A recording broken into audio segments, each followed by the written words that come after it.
बाबा, ब्रह्मा कुमारियों को कोई चीज मांगने का हक नहीं है। मांगने से मरना भला, ऐसा बताया गया है। तो फिर इसका कारण क्या है? ब्रह्मा कुमारियां किसकी कुमारियां हैं? ब्रह्मा का बाप कौन? प्रजापिता।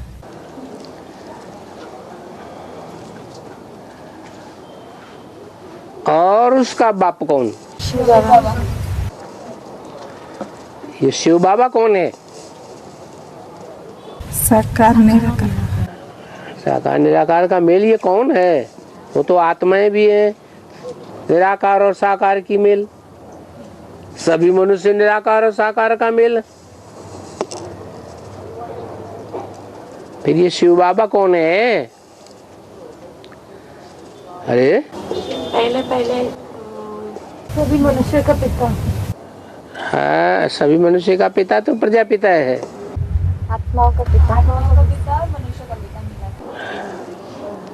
वो सारी मनुष्य सृष्टि का बाप, गॉड फादर, सुप्रीम कहा जाता है, भगवान कहा जाता है, ऊंच ते ऊंच कहा जाता है। तो ऊंच के ऊंच के जो बच्चे हैं उनको मांगने की दरकार है। कहते हैं हमको ऊंच ते ऊंच भगवान बाप मिला है। तो क्या भीख मांगने से साबित होगा? नहीं। इसीलिए बताया कि ब्रह्मा कुमारियों को मांगने की दरकार नहीं है।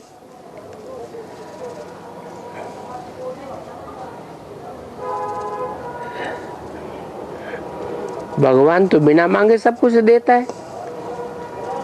भगवान तो अंतर्यामी है, हर एक के अंदर की बात को जानता है। तो बच्चों को क्या जरूरत है ये बाप नहीं जानता क्या? फिर मांगने की क्या दरकार? और बाबा, बाप वानप्रस्थ में ही क्यों आते हैं? बाप वानप्रस्थ में ही क्यों आते हैं? है वाणी से परे उसे कहा जाता है जो अच्छा खासा अनुभवी हो गया हो इस दुनियादारी का, जान चुका हो कि बहुत वाणी चला ली,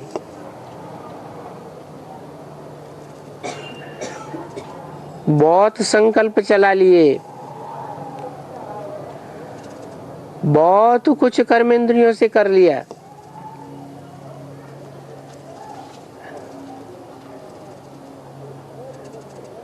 इच्छाएं तृप्त नहीं हुई, तो आखिरी चुपचाप होके बैठ जाता है, वाणी से परे चला जाता है।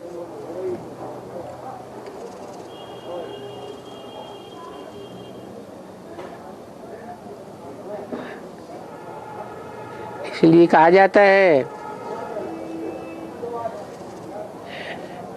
बिनु गुरु होए कि ज्ञान, और ज्ञान का होए विराग बिनु। वानप्रस्थ अवस्था में विराग, विशेष दुनिया से वैराग आने लगता है। जब वैराग आता है तब ही ज्ञान की उपलब्धि हो पाती है। तो भगवान तो जो ज्ञान देता है सच्चा ज्ञान देता है, सत्य को ही ज्ञान कहा जाता है।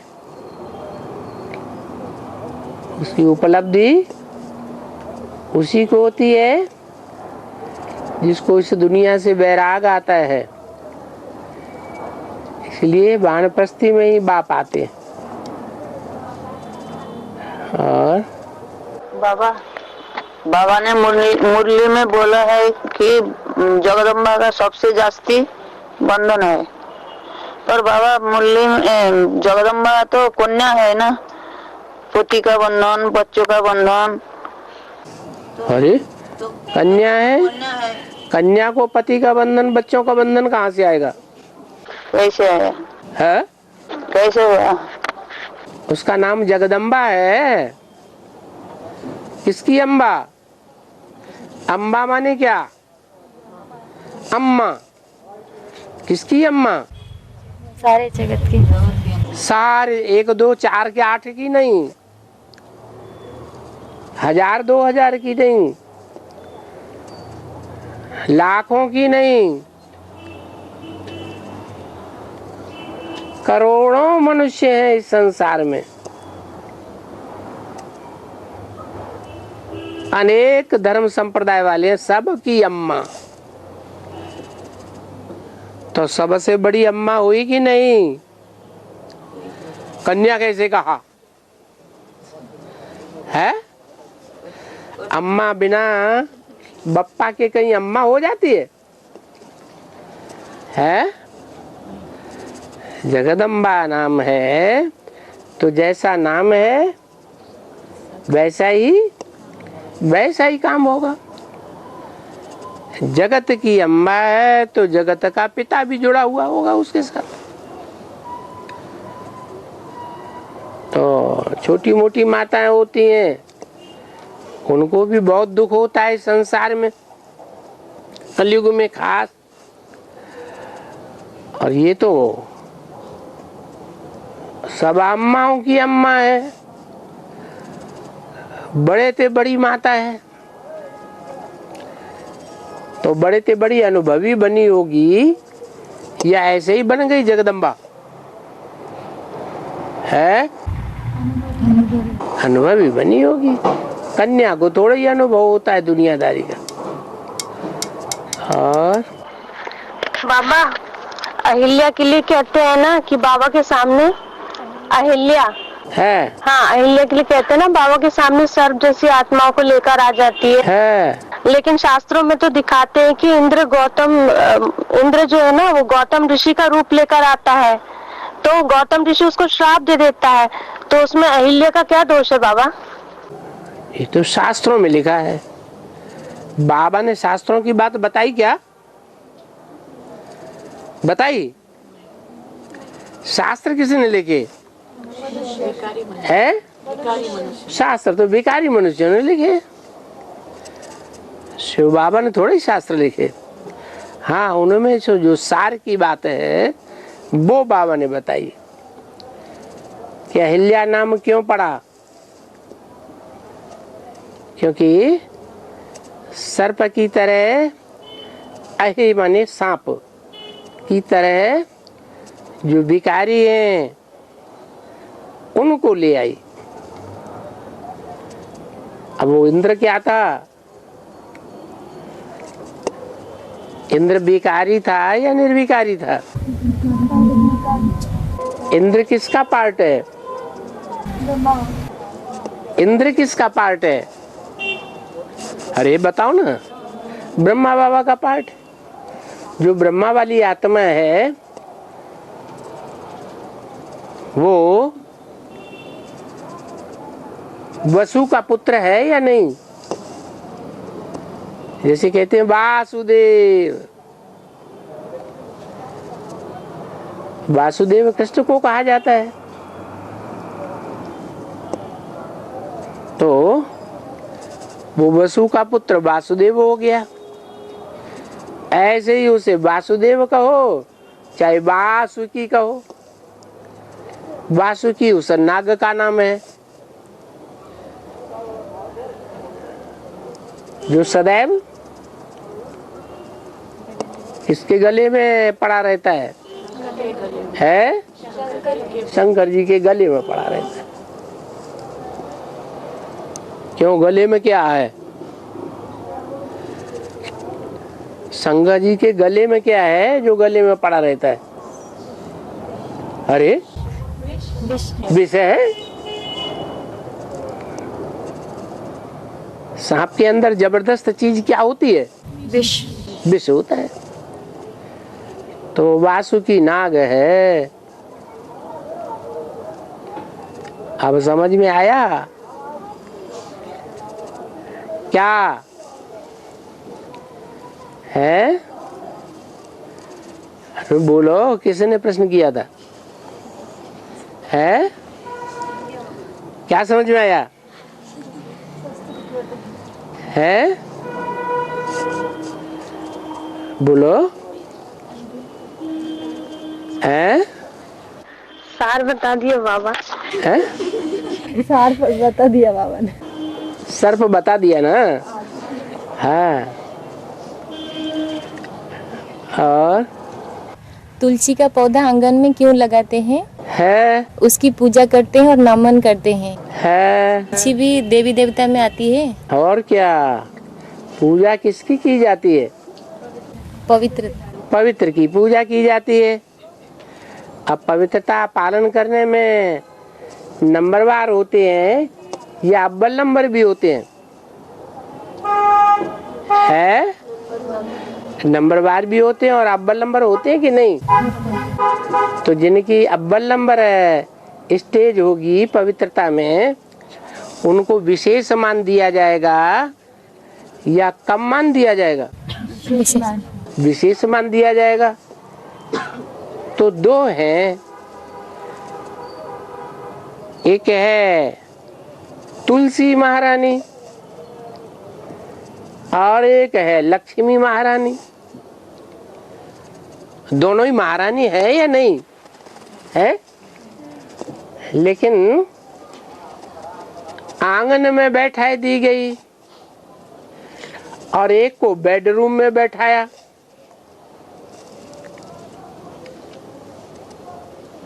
तो बैठाने वाला ये जानता होगा कि बेडरूम में उसे बैठाने का मान्यता क्यों दी और उसे आंगन में क्यों बैठा दिया बाहर है? बाहर किसको बैठाया जाता है? बेडरूम के बाहर है दास दासियों को बाहर बैठाया जाता है। अगर वो दास दासी ही है तो फिर उसकी पूजा क्यों होती है? जो भी गृहस्थी हैं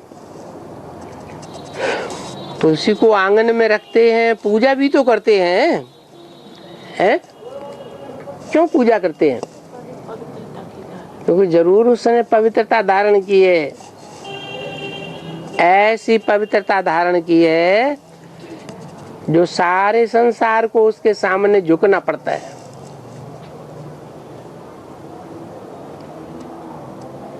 माता गुरु बनाना पड़ता है। ऐसी माता गुरु क्या बनती है?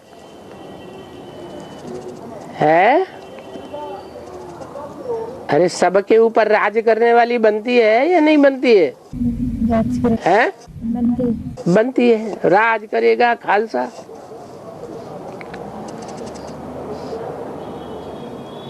परंतु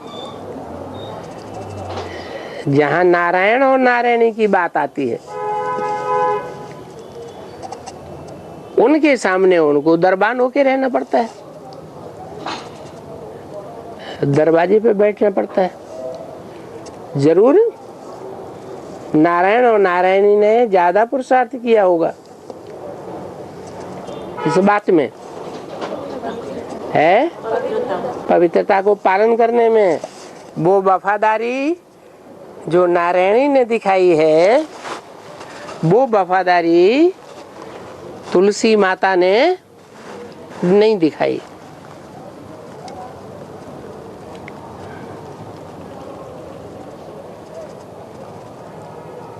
तो गीत बनाई दिए, मैं तुलसी तेरे आंगन की, कोई नहीं मैं अपने साजन की, ऐसे ऐसे करके गीत बनाई दिए।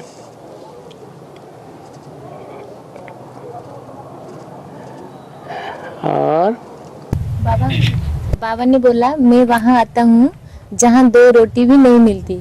तो सारी दुनिया में तो सबसे गरीब स्थान तो उड़ीसा है? सबसे गरीब तो उड़ीसा है ना।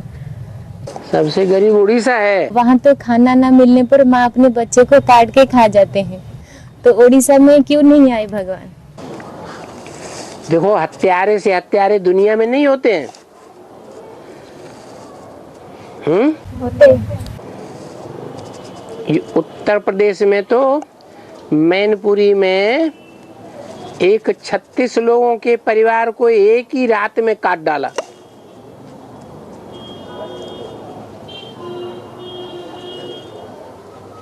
इतने बड़े हत्यारे तो उड़ीसा में नहीं सुने होंगे।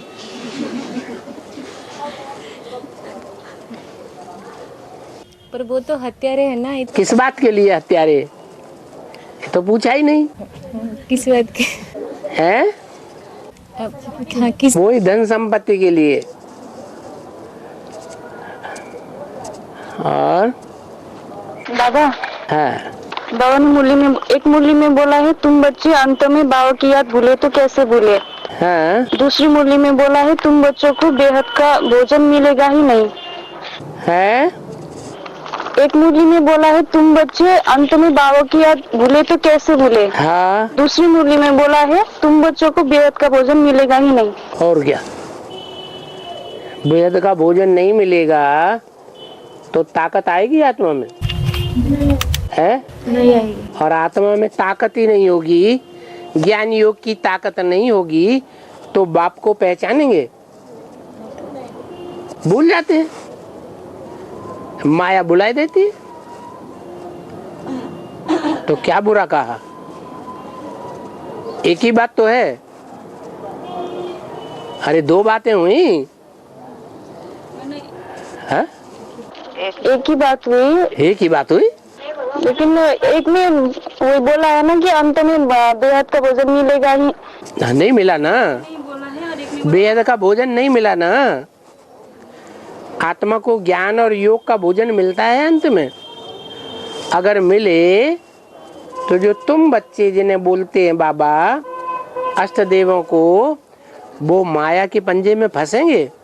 नहीं फंस सकते। न उनके पास ज्ञान है, न उनके पास वो प्यार की पावर रही। प्यार को योग कहा जाता है। फिर एक कब की बात जो दूसरी बात बताई है ना, क्या तुम तो क्या भूलेंगे ही नहीं। याद कैसे भूले? ये ऐसी स्टेज हो जाएगी। क्या हो जाएगा? याद कैसे भूले? बाबा की याद भूल ही नहीं सकते। तुम बाबा की याद भूल नहीं सकते? भूले तो कैसे भूले? भूले तो कैसे भूले? बता दिया कैसे भूले। नहीं वरना ऐसे हो जाएगा, ऐसी स्टेज बन जाएगी। ऐसे बाबा बोले थे ना, बोलना चाहे तो भी नहीं पाएंगे। भूलना चाहे की बात है, भूलना चाहे तो भी ना भूले, तो भी नहीं भूल सकते। तो वो एक के लिए बोला, सब के लिए थोड़े बोला। और बाबा, हाँ, दिल्ली के 3 तरफ जोर से। दिल्ली के 3 तरफ हरियाणा और 1 तरफ यूपी है। हाँ, तो ये चारों तरफ घेराव डाल देंगे तो दिल्ली पे विजय निश्चित है। हाँ, तो यहाँ दिल्ली जैसे चैतन्य में है, वैसे हरियाणा और यूपी यह भी चैतन्य में है क्या? और क्या? हरि हरि किसको कहा? कृष्ण कौन है? हाँ, तो जो संगम युगी कृष्ण हरि है, उस हरि को बुला रहे हैं। हरि आना। ऐसे बुलाने वाले 3 तरफ से घेरे हुए बैठे हैं दिल्ली को। क्या कहा? हरि आना। ऐसे बुलाने वाले दिल्ली को 3 तरफ से घेरे बैठे हैं। कौन है? तीनों दिशाओं से घेरे बैठे। एक चौथी दिशा बसी है, उधर से यूपी घेरे बैठी है। कौन है? हाँ, तो फिर घेरे में आएगी कि नहीं है? दिल्ली पर दुनिया की नजर है। बोला बाबा ने, दिल्ली पर सारी दुनिया की नजर है, बाप की भी नजर है। तो फिर जब बाप की नजर है तो बाप के जो सिकिलदे बच्चे हैं उनकी नजर नहीं होगी? है, होगी। इसीलिए तीन तरफ से घेरा हुआ है। तीन तरफ से कौन घेरे हुए है? तीन तरफ से कौन घेरे हुए हैं दिल्ली? हरियाणा नहीं मना, वो हरियाणा बुलाने वाले। वो बुलाने वाले कौन है हुए? हरियाणा वाले हुए ना। बुलाने वाले कौन हुए? एडवांस वाले। हाँ बिल्कुल, एडवांस वाले में भी मेन कौन है? बताओ। अरे एडवांस में आने वालों में भी मुख्य कौन, जो बहुत बुलाते हैं? इतना किसी मिनी मधुबन वाले नहीं बुलाते हैं।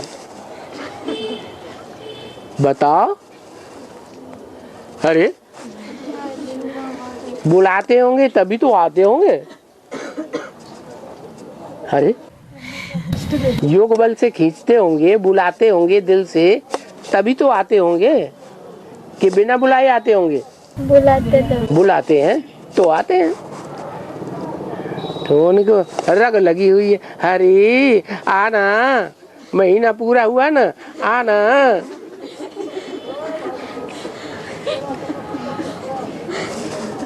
और है हरियाणा वाले? हरियाणा नाम है तो हरा भरा रहता होगा ना? है? है?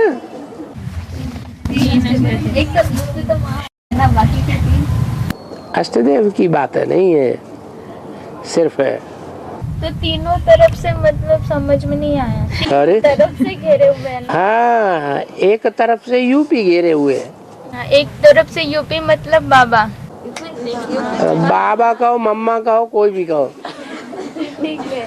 हाँ, तीनों तरफ से, तीनों तरफ से, तीनों दिशाएं जो बच गई। अब कौन सी दिशाएं बची? दक्षिण, पूर्व, पश्चिम। बस दक्षिण बचा, उत्तर बचा, पूरब बचा, वो पूरब और पश्चिम बचा। और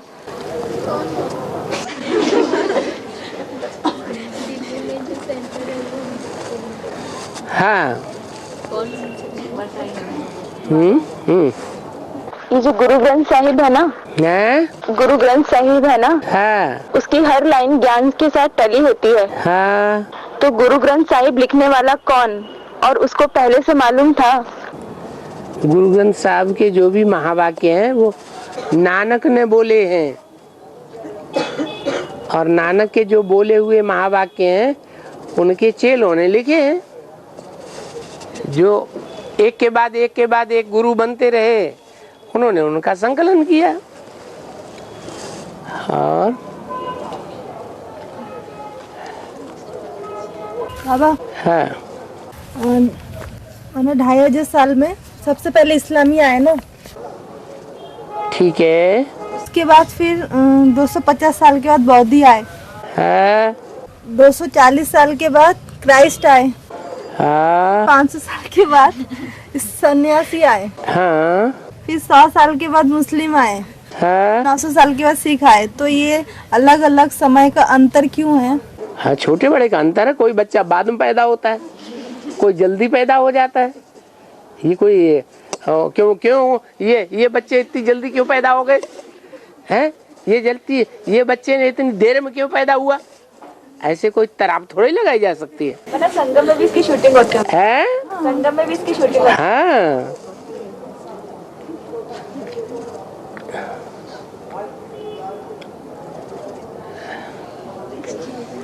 हाँ, बाबा, रामायण में लिखा है ना, अनुसुईया सीता को ऐसी साड़ी देती है जो कभी मैली नहीं होती है। इसका व्याख्या है? अनुसुईया सीता को ऐसी साड़ी देती है जो कभी मैली नहीं होती है। पिता को? अनुसुईया सीता को हाँ ऐसी साड़ी देती है हाँ जो कभी मैली नहीं होती। हाँ, तो क्या हुआ? इसका भी याद में आ गया। सीता माने क्या? शीतल। और जिसके स्वभाव संस्कार में शीतलता होगी, सहनशीलता होगी या नहीं होगी? है होगी। तो जिसमें स्वभाव संस्कार में सहनशीलता शीतलता भरी हुई है, वो उसकी साड़ी कैसी होगी? है शीतल ही होगी। नाम ही है सीता। अनुसुईया ही तो सीता को देती है। और क्या? जो लक्ष्मी है उसकी साड़ी जन्म जन्मांतर मैली होती है क्या? नहीं। फिर इतनी सी बात समझ में क्यों नहीं आ रही?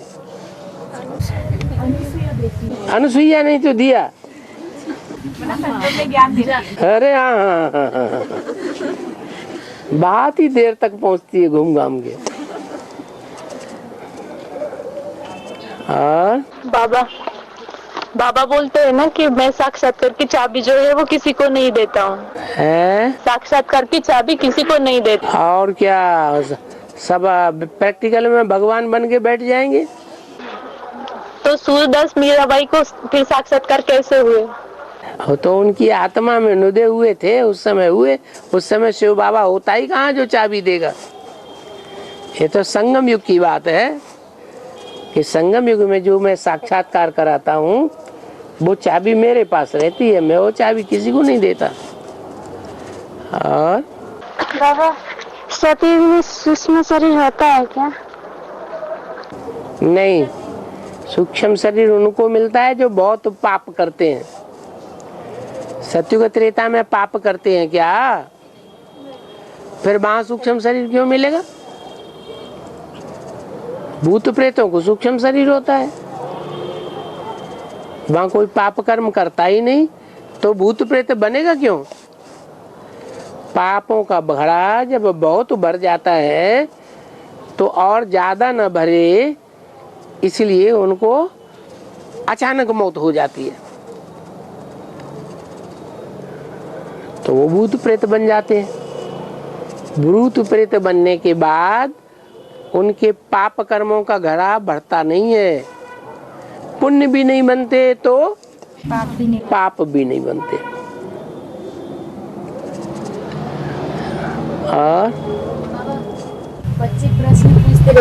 बच्चे प्रश्न पूछते रहते हैं और बाबा जोर जोर से खांसते रहते हैं, वह भी देते रहते हैं। तो इन आत्माओं के साथ क्या शूटिंग होगी? ब्रह्मा बाबा की? नहीं, बाबा की। बाबा कहाँ खांसते रहते नहीं, कभी कभी खांसते रहते हैं। कभी कभी खांसी आती है ना, फिर भी जवाब देते रहते हैं। वो तो कोई को भी आती रहती होगी। जो ज्यादा बात करेगा उसको ज्यादा बात करने से खांसी भी आएगी। और बाप का काम है बच्चों को समझाना, और बच्चों का काम है प्रश्न करना। ऐसे आत्माओं के साथ क्या शूटिंग होगी? अच्छी शूटिंग होगी, क्योंकि सारे प्रश्न का उत्तर जो देते हैं खांसी तो नहीं आती ना। हाँ, कुछ बच्चे प्रश्न पूछते तो खांसी आती है। नहीं, ऐसा तो नहीं होता है। कोई बच्चे ने प्रश्न पूछा होगा और खांसी आ गई, तो उन्होंने कहा कोई बच्चा ऐसा है दमदार कि बाबा को खांसी दिला देता है। वो बच्चा इनको दमदार दिखाई पड़ता होगा।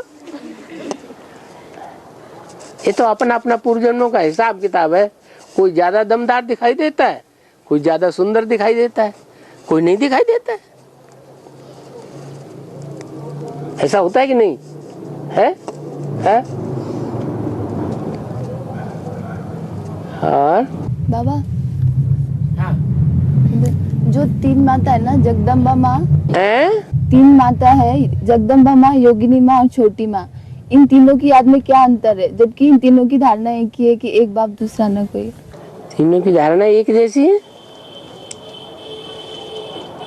याद में क्या अंतर है? उसका नाम ही योगिनी है, अंतर नहीं हुआ है? मुझे निर्गुण आर्य में कोई गुण नहीं। अच्छा चलो कोई गुण नहीं, सबसे बड़ा गुण क्या होता है? जो अव्वल नंबर वाला अव्वल नंबर विश्व का बादशाह बन जाता है? सहनशीलता। चल सहनशीलता, सहनशीलता में ब्रह्मा बाबा विश्व का मालिक बनता है? नहीं। फिर याद योग है। याद में पास तो सब सब्जेक्ट में पास, याद में फेल सब सब्जेक्ट में तो सब्जेक्ट में फेल। तो नाम ही योगिनी पड़ा है। और जगदम्बा माँ और छोटी माँ है, जगदम्बा माँ और छोटी माँ का, हाँ उन दोनों का दोनों योग होता तो वाह भैया। ब्रह्मा बाबा का योग बच्चों में बटा हुआ रहता था कि नहीं?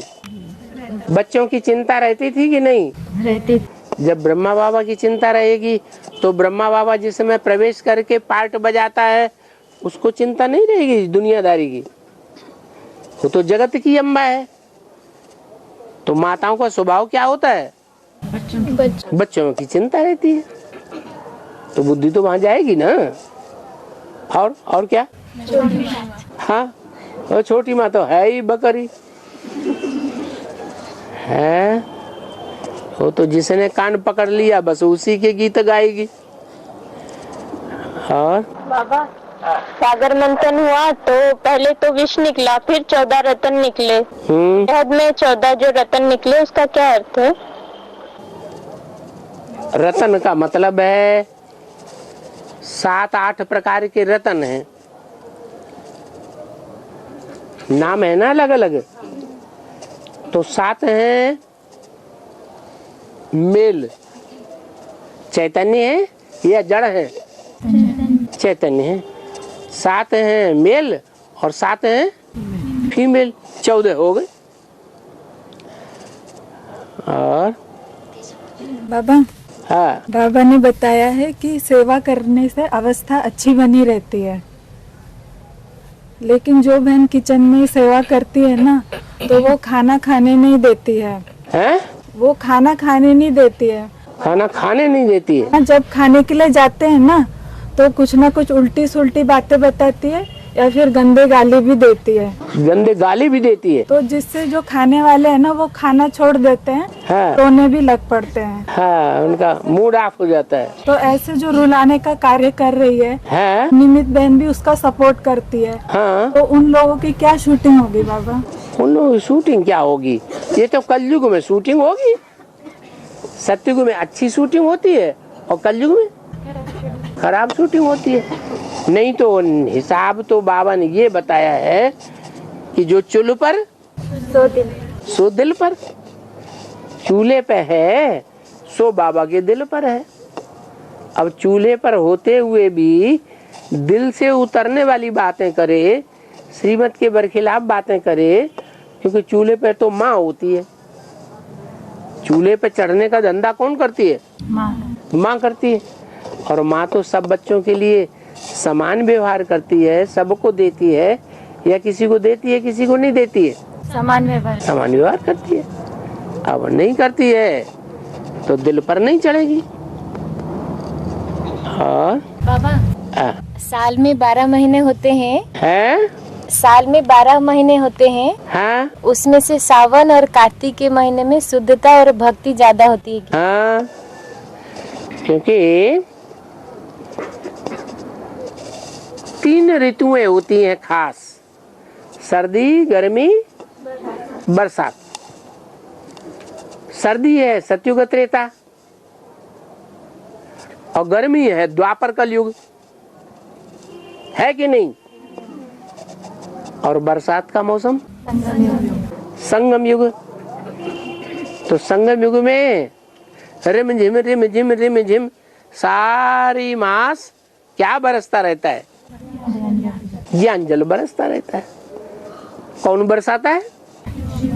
शिव बाप भगवान बरसाता है। तो ज्यादा महत्व नहीं होना चाहिए है? ज्यादा महत्व होना चाहिए। भगवान बाप साकार में बरसाता है या निराकार में बरसाता है? साकार में। साकार में आकर बरसाता है। अच्छा, तो साकार भगवान की बात हो गई। अब साकार भगवान के मुकाबले कोई साकार शैतान भी होते होंगे कि नहीं है? होते होंगे। तो बताओ, जो भी शैतान हैं उन्हें शैतानों में बड़ा शैतान कौन है? ब्रह्मा। ब्रह्मा। बेचारा उनके ऊपर चढ़ बैठी।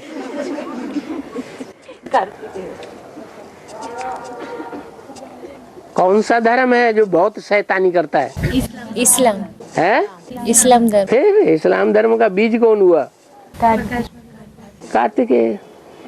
तो कार्तिक मास उसके लिए पूजा जाता है।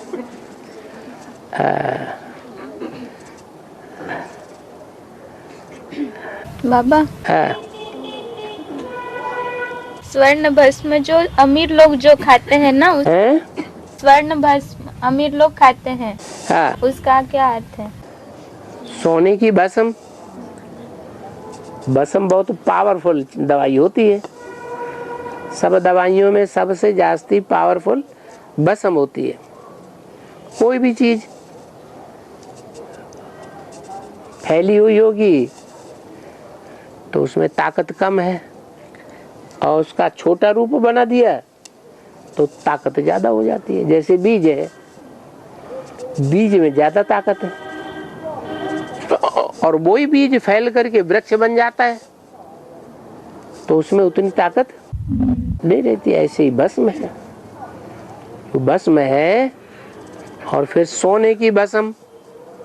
सोना सच्चाई को कहा जाता है। क्या? सच्चाई को कहा जाता है। और भस्म कैसे बनाई जाती है? जला के भस्म बनाई जाती है। तो सच्चाई भी कैसे निकलती है? आत्मा झूठी बन गई कि सच्ची? झूठी बन गई। तो क्या करें कि सच्ची बन जाए? योग की अग्नि में भस्म करो। पाप कर्म जब उसके भस्म हो जाएंगे, खाद भस्म हो जाएगी, तो क्या बचेगी? सच्ची भस्म बचेगी, सोने की भस्म। फिर वो सोने की भस्म खूब खाओ, पावरफुल आत्मा बन जाओगे। नहीं, अमीर लोग खाते हैं। अमीर होंगे तभी तो खाएंगे, बेहद के साहूकार होंगे तभी तो खाएंगे। ज्ञानी नहीं होगा तो खाएंगे कहाँ से? जिसमें ज्यादा ज्ञान होगा, बहुत बड़ा साहूकार होगा बेहद का, वो भस्म ज्यादा खाएगा सोने की। जिन बेचारे है ही नहीं लटूले जब हो खाएंगे, कौन खाएगा? है ज्यादा साहूकार होगा, बड़ा साहूकार होगा, सोचा ये पैसा तो सारा बेकार चला जाएगा, क्यों ना, जितना पेट में डाले उतना फायदा होगा। उनका पेट होता है दुनिया वाले साहूकारों का नीचे वाला, और हमारा पेट होता है ऊपर वाला। तो भरे जाओ खूब। है तो जोड़ियों की बनती है। हाँ, पर जिनका पोती शरीर छोड़ दिया उनको माला कैसे? बाबा मुरली में कहते हैं तुम्हारा पति ज्ञान में नहीं चलता। अच्छा, तुम तो ज्ञान में चलो, तुम्हारा पति ज्ञान में नहीं चलता है तो सतयुग में ऊंच पद नहीं पाएगा। जिनका शरीर छोड़ दिया पति। हाँ, शरीर ने पति छोड़ दिया, वो पति ने शरीर छोड़ दिया, पति ने शरीर छोड़ दिया, तो क्या सतयुग में तुमको पति नहीं मिलेगा? मिलेगा कि नहीं मिलेगा? तो रोती काहे के लिए? मरी जा रही है पति की याद में। तो माला बनती है कैसे? हाँ, माला बनेगी उसके साथ, जो सतयुग में तुम्हारा पति बनेगा। चिंता मत करो, बुढ़े को बुढ़ा ही मिल जाएगा। बाबा, बाबा, तो दधीची ऋषि की हड्डियों का तो वज्र बन जाता है ना, और मांस कामधेनु खा जाती है, तो फिर इसकी शूटिंग कैसी होती है बाबा? दधीची कौन है? ब्रह्मा। ब्रह्मा बाबा। और उन्होंने हड्डी हड्डी पुरुषार्थ किया कि नहीं किया है? किया। जो हड्डी हड्डी पुरुषार्थ किया, उस हड्डी हड्डी पुरुषार्थ से टैली कोई का पुरुषार्थ होता है? नहीं। उस हड्डी हड्डी पुरुषार्थ के साथ कोई का पुरुषार्थ टैली होता है या नहीं टैली होता है? उससे ज्यादा होता है ना। नहीं, हड्डी हड्डी तो वो ही ने स्वाहा की। किसने? कैसे? पता नहीं। एक अव्यक्त वाणी में बाबा ने कहा, जो बहुत विकारी होते हैं ना, विकारों को छोड़ ही नहीं सकते, उनके लिए बोला है अव्यक्त वाणी में।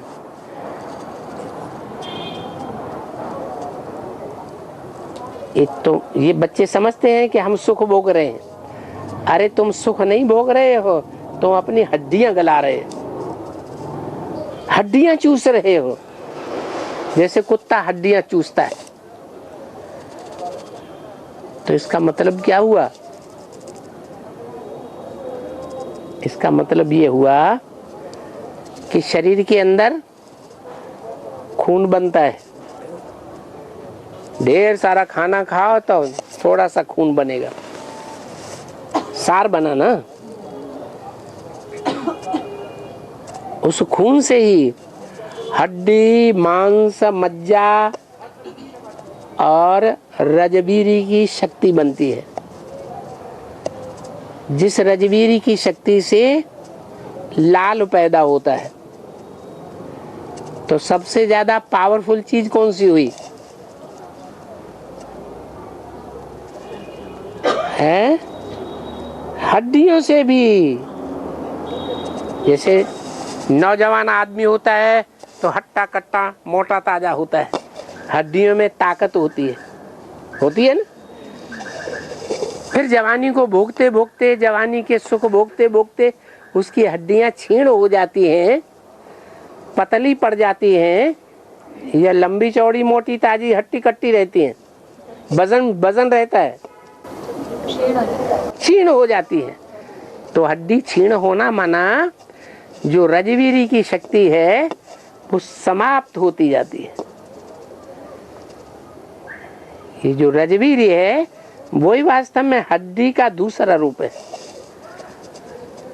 वो हड्डी हड्डी स्वाहा ब्रह्मा बाबा ने की। कैसे? ब्रह्मा बाबा पक्के योगी थे। क्यों नहीं योगी थे? हैं? बुद्धि बच्चों में, योगियों का हार्ट फेल नहीं। वो शिव बाबा को याद नहीं करते थे? हैं? साकार की पहचान नहीं थी। हाँ, निराकार को याद करते थे। उन्हें भगवान का जो प्रैक्टिकल रूप है, जो नरक को स्वर्ग बनाता है, जो पतितों को पावन बनाता है, उसका प्रैक्टिकल रूप का उनको पता ही नहीं था।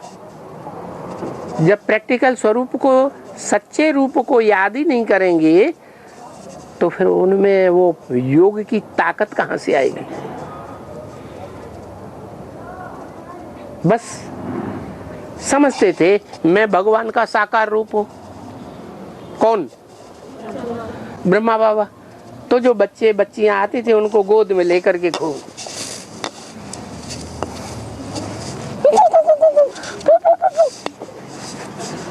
जैसे माँ बाप बच्चों को गोद में लेके खिलाते हैं ना, ऐसे। अच्छा ठीक है। बुड्ढों में विकार की ताकत होती है कि नहीं? बुड्ढों में विकार होते हैं या नहीं होते हैं? अरे जोर से बोला ना।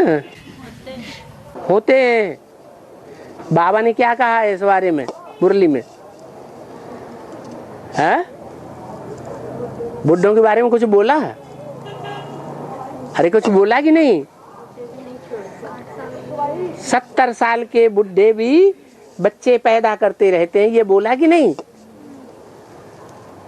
इसका मतलब क्या हुआ कि जो 70 साल के बुढ़े होते हैं उनका भी वीर्य स्खलन होता है, वीर्य से ही बच्चे पैदा होते हैं। और देवभान में आकर के कोई पुरुष जिन्हें दुर्योधन दुशासन कहा है, कोई ऐसा पुरुष है जिसको बाबा ने छोड़ दिया हो दुर्योधन दुशासन कहने से? है? दुनिया के सब पुरुष दुर्योधन दुशासन है। तो उनमें ब्रह्मा और शंकर की आत्मा आती है कि नहीं आती है? है या प्रजापिता कहो? शंकर तो नहीं कहेंगे, शंकर तो संपूर्ण अवस्था का नाम है। क्या कहो? प्रजापिता। उनको देवभान आता है कि नहीं? है? आता है। वैसे भी मुरली में बोला विष्णु को और शंकर को देवभान आता है या नहीं? आता है। तो जब देवभान आएगा तो शक्ति क्षीण होगी या नहीं होगी? होगी। है? होगी।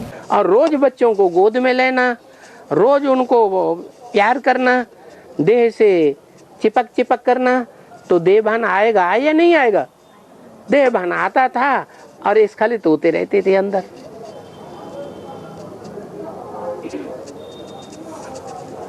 वो समझते थे कि हम दुनिया के सबसे बड़े ब्रह्मचारी हैं। तो वीर्य अंदर अंदर स्खलित होते जाना, ये सबसे ब्रह्मचारी बड़े की निशानी हो गई क्या? नहीं, ये तो समाज से छुपाने वाली बात हो गई, समाज की आंखों में धूल झोंकने वाली बात हो गई। परंतु उन्होंने जितना बच्चा बुद्धि से समझा योग को और भगवान को, उस हिसाब से उन्होंने उसका पालन किया। तो बच्चों के कल्याण के लिए उन्होंने अपनी हड्डी हड्डी स्वाहा कर दी या नहीं कर दी? है? कर दी। इतनी हिम्मत दुनिया में और किसी ने नहीं दिखाई जो बच्चों के लिए इतना त्याग करे। अंदर से तो समझते थे कि शक्ति क्षीण हो रही है, रोक तो नहीं पाए, परंतु हड्डी हड्डी तो जरूर स्वाहा की। उस हड्डी हड्डी में भी हड्डी किसके काम आई? है? वज्र बन गया।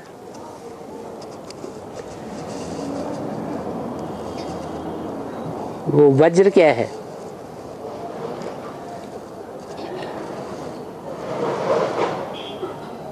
और वो मांस क्या है? जो कामधेनु खा गई है।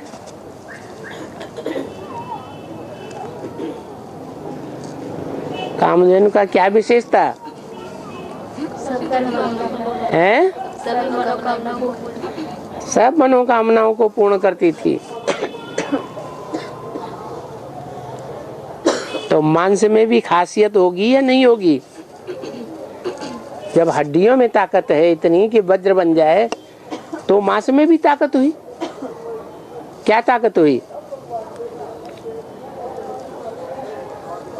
मुसलमान कौन से जानवर का मांस खाना बहुत पसंद करते हैं? गाय का मांस खाना बहुत पसंद करते हैं। वैसे वहां बकरी बहुत होती है मुसलमानों के देश में, लेकिन बकरी का मांस उतना पसंद नहीं करते जितना गाय का मांस पसंद करते हैं। क्या मतलब हुआ?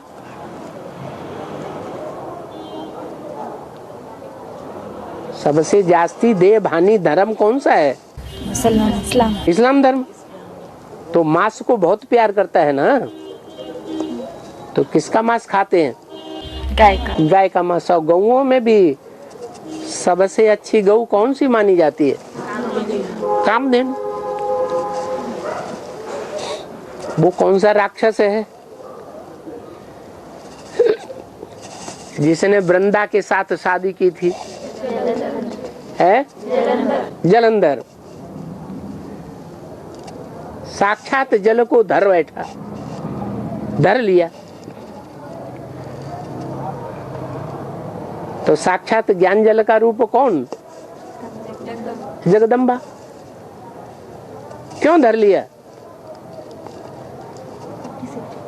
क्योंकि उसकी प्योरिटी के आधार पर उसका शरीर बहुत सुंदर था। तो प्योरिटी के आधार पर जो शरीर सुंदर था, उस सुंदरता के प्रति उसका आकर्षण था। बाबा भी कहते मुरलियों मुसल्लियां बड़ी सुंदर सुहानी होती है। एक आंख बंद करके देखती है, सारा शरीर ढांक करके रखती है, कोई की नजर न पड़ जाए। तो है देहभान की बात, मांस की बात नहीं है। काय की बात है? देहभान की बात है। माताओं में देहभान होता है। माताओं में सबसे बड़ी माता है कामधेनु, सबकी कामना की पूर्ति करती है। इस्लामी हो, बौद्धि हो, क्रिश्चियंस हो। एक दिल्ली ही ऐसी है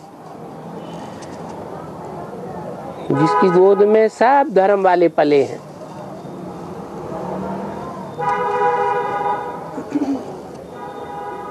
सब धर्म वालों ने उसके मांस को निचोड़ के दूध के रूप में पिया है। बच्चा क्या करता है? माता का दूध पीता है। दूध कैसे बनता है? हैं? जितनी मोटी ताजी हट्टी कट्टी गई गऊ होगी तो उतना दूध देगी। कमजोर होगी तो दूध भी कम देगी। तो सब धर्म वालों ने उस माता के गोद में खेल किए हैं, हिंसा भी की है। और जो हिंसा करता है उसको ज्यादा मजा आता है, या जिसकी हिंसा होती है उसको ज्यादा मजा आता है? हिंसा करने वाले को ज्यादा मजा आता है। तो सब इच्छाओं की पूर्ति, सबकी पूर्ति, सारी दुनिया की इच्छाओं की पूर्ति जगदम्बा से होती है। तो दिखाते हैं जगदम्बा माँ ने मांस खाया दधीची ऋषि का, तो तपस्या ज्यादा किसको मिली? जगदम्बा को मिली। और हैं वज्र समान पुरुषार्थ करने वाले को मिली। सब शस्त्रों में श्रेष्ठ शस्त्र कौन सा है? वज्र। गीता में क्या बोला है? हाँ, आयुधान माने आयुधों में, शस्त्रों में। तो शस्त्र धारण करने वालों में श्रेष्ठ कौन है? राम है। राम और शस्त्र वर्ताम हम। तो राम वाली आत्मा का जो शस्त्र है वो कैसा है? धनुष कहो चाहे वज्र कहो। शिव जी का धनुष भी तो प्रसिद्ध है। क्या? परशुराम आए राम के विवाह में, धनुष यज्ञ में, तो क्यों नाराज हुए? है ये मेरा शिव का धनुष किसने तोड़ा है? अपने को शिव का बहुत बड़ा भक्त समझते थे, नाराज हो गए। तो शिव का धनुष कहो या उसको इंद्र का वज्र कहो, बात एक ही है। दोनों में कठोरता। हाँ, अंतर यह है कि धनुष में लचीलापन ज्यादा होता है। जितना खींचेंगे उतना खींच जाएगा, उतनी तीव्र गति से बाण छोड़ेगा। तो ये शरीर रूपी धनुष है, शरीर रूपी वज्र है।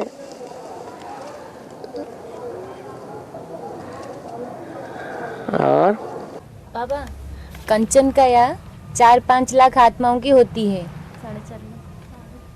4.5 लाख आत्माओं की होती है। वो जीते जी काया कल्पतरु बनते हैं। उसका गायन कब होती है? क्या ये गायन सिर्फ 8 के लिए है? जो रुद्रयज्ञ रचे जाते हैं उनमें ज्यादा से ज्यादा कितने शालिग्राम बनाते थे?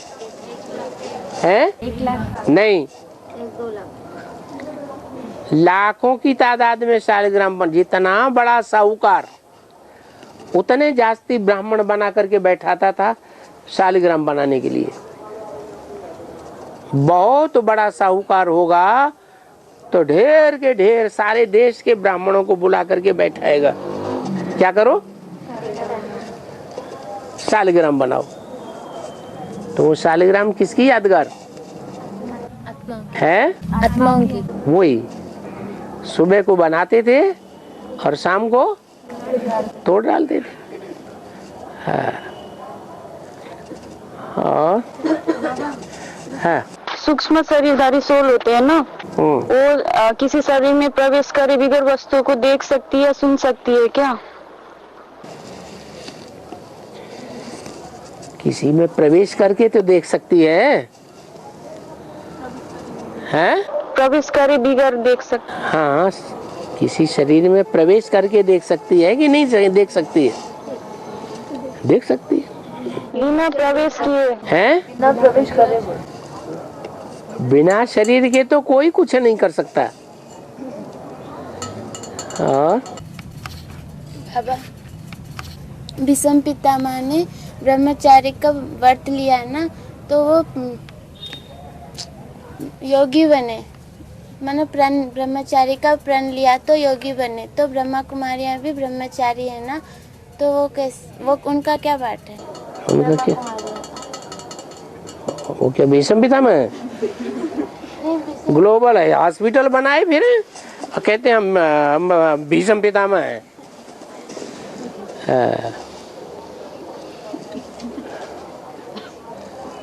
हैं? किसने तुमको बता दिया कि ब्रह्मा कुमारी भीष्म पितामह? अब और किसी का प्रश्न है? और किसी का प्रश्न है? बाबा, निराकार साकार में प्रवेश करता है तभी अभोक्ता अकर्ता अजन्मा का पाठ बजाता है। लेकिन बाबा कहते हैं भगवान को जितना रुलाया है उतना किसी को नहीं रुलाया है। तो अभोक्ता रोएगा क्या? अभोक्ता भगवान बनेगा, धनवान बनेगा, बनेगा। फिर वो अभोक्ता की बात है कि भोक्ता की बात है? कौन रोता है? जिसमें वो भगवान प्रवेश करता है वो रोता है, वो ही भोगता है।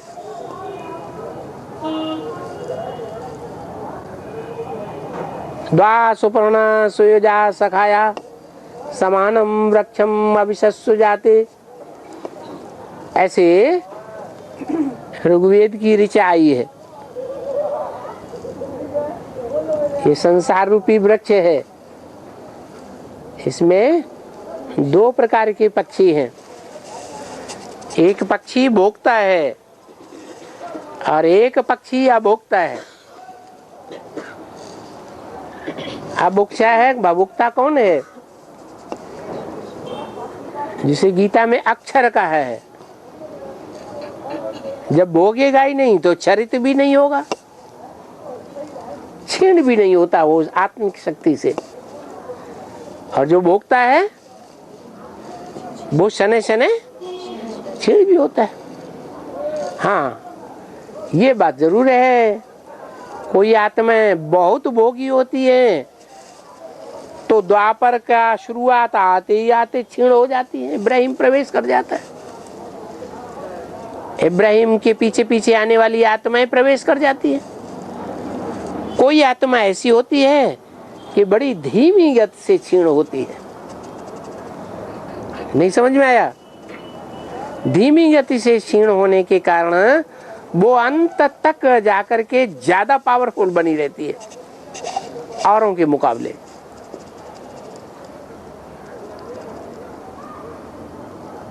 तो उसे योगी कहेंगे या भोगी कहेंगे?